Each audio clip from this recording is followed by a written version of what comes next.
코스맥스 같은 경우는 이제 중국 진출 좀 더 빨리 했고, 네, 지금 고객사도 더 많이 가지고 있고, 중국에서 매출 잘 내고 있다고 제가 알고 있어요. 네. 그러니 이제 해외 진출 부분에 있어서는, 코스맥스 대비하면은 한국 콜마는 좀 어떤 상황인가요? 저희가 중국 같은 경우는 아무래도 좀 더 뒤늦게 나간 감이 있는데요. 네네. 사실 이제 근래 들어서 이제 무석 쪽에 신공장을 설립을 해가지고 이제 가동이 들어가고 있는 상황인데, 네. 그래서 일단은 그쪽에 많이 관심을 가지고 있어요. 아무래도 아, 공장 규모 자체도 상당히 큰 편이고, 예. 이게 이제 본격적으로 돌아가면서 어느 정도 가동률을 찍으면은 일단 높은 매출이 나올 걸로 기대하고 있다고 보고, 저희 쪽에서도 국내 경영진이나 이제 연구 인력까지 계속 파견을 보내고 있는 상황이에요. 예. 지금 무석 공장 말씀 주신 것 같은데, 그 작년 네, 10월에 준공했죠? 네. 그래서 근데 이제 공장 가동, 본격적으로 이제 가동이 돌아간 거는 거의 한 6월 말 때쯤부터로 보셔야 해요. 1월 말부터요. 6월 말이요. 2월 말 말씀이시고요.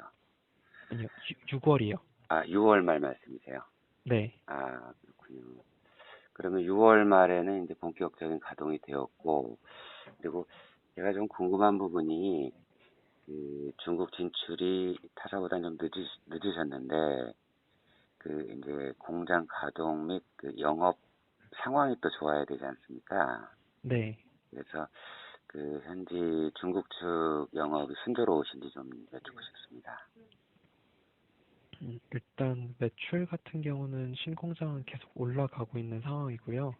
예, 예, 일단 약간의 애로사항이 있다면은 이제 저희가 처음에 이제 사실 코스맥스도 그렇고 이제 중국에 진출한 모든 ODM이 다 그랬는데, 갔을 때는 중국의 대형 화장품사들, 그러니까 네, 중국도 한국처럼 이런 대형 화장품사들인데 그쪽을 이제 메인 고객사로 잡으면서 성장을 했는데, 예, 중국 화장품 시장의 변화 속도가 한국보다 빠른 편이에요. 그러다 보니까 음, 그러니까 한국 쪽에서도 요즘 이제 온라인이나 인디 브랜드 화장품들이 뜨고 있는데, 그게 예, 중국 쪽은 이미 그게 훨씬 더 빠르게 변화가 적용이 되면서 예, 그쪽으로의 좀 시장이 좀 시프팅이 좀 더 이렇게 빠르게 전환이 발생을 했는데, 그 과정에서 이제 사실 그것 때문에 아마 이제 코스맥스 실적에도 그게 반영이 됐었다고 아까 말씀을 주신 게, 예, 이제 그런 고객사나 이런 산업에 대한 변화에 적응하는 딱 시기라서 아마 그 부분에 타격이 있었을 걸로 추측이 돼요. 그래서 저희 쪽 같은 경우도 이제 저희 같은 경우는 사실 이제 막 시작하면서 고객을 확보하는 시점이기 때문에 예, 사실 이제 그거에 대해서 직접적으로 영향을 크게 받진 않았는데, 이제 신규 고객을 확보하는 과정에 있어서 아무래도 기존의 대형 고객사하고는 다른 접근법을 해야 하다 보니까 예, 저희가 연초 처음에 계획했던 것만큼 빠르게는 올라가고 있지는 않는 상황이에요.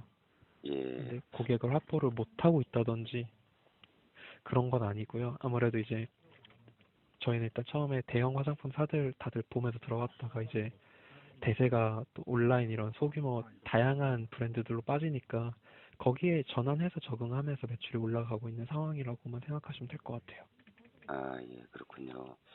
그 뉴스 중에 이제 중국 국내 업체의 생산 설비가 한국 네, 생산 규모를 이미 넘어섰다. 그래서 중국 내 시장도 경쟁이 치열하다라는 부분들이 있더라고요. 네. 이 부분에 대해서 어떻게 파악하고 계시나요? 사실 중국 ODM 업체랑 한국 ODM 업체랑은 그 성격이 약간 틀린데요. 예, 이거를 말씀을 해드리려면, 그러니까 중국 ODM 같은 경우는 단일 제품, 단일 제형 위주의 ODM이에요. 예, 그러니까 뭘 만들면 정말 딱 그거만 만들어요.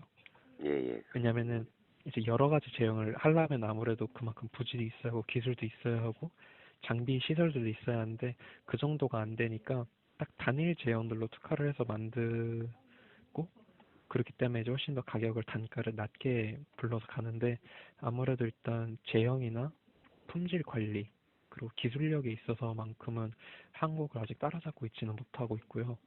예, 그러다 보니까 이제 사실 몇 가지 포인트가 있는데, 예를 들어서 단일 공장에서 처음에 수주를 맡겨서 팔았는데 그 온라인 브랜드가 이제 대박을 쳐서 그러면 이제 다른 제형의 제품들을 또 만들 거 아니에요. 예, 예, 이제 그렇게 되는 순간부터 이제 그 ODM이 할 수 있는 능력을 뛰어넘는 빠른 제형을 요구를 하기 때문에 결국 네. 이제 다른 ODM 쪽으로 스위칭을 할 수밖에 없어요. 예. 이제 중국은 그 아직 외에도 그럴 단계는 아니다라고 보시는 건가 보죠. 네, 아, 그렇군요. 저도 한국콜마와 K뷰티를 응원을 하는데, 뭐 네, 이제 전자업계 같은 경우는 뭐 예를 들어 디스플레이는 중국과 거의 차이가 없다. 뭐 휴대폰은 뭐 반도체는 뭐 한 2년 차이다 이렇게 얘기를 하지 않습니까? 네. 지금 중국 화장품 ODM 기업과 어, 한국콜마의 그 기술력 차이가 뭐 몇 년 차이다 이렇게 보고 계시는 게 있으신가요?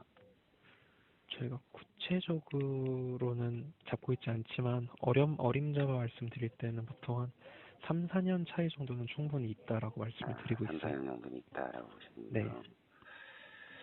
예, 그 부분은 잘 알겠고요. 그리고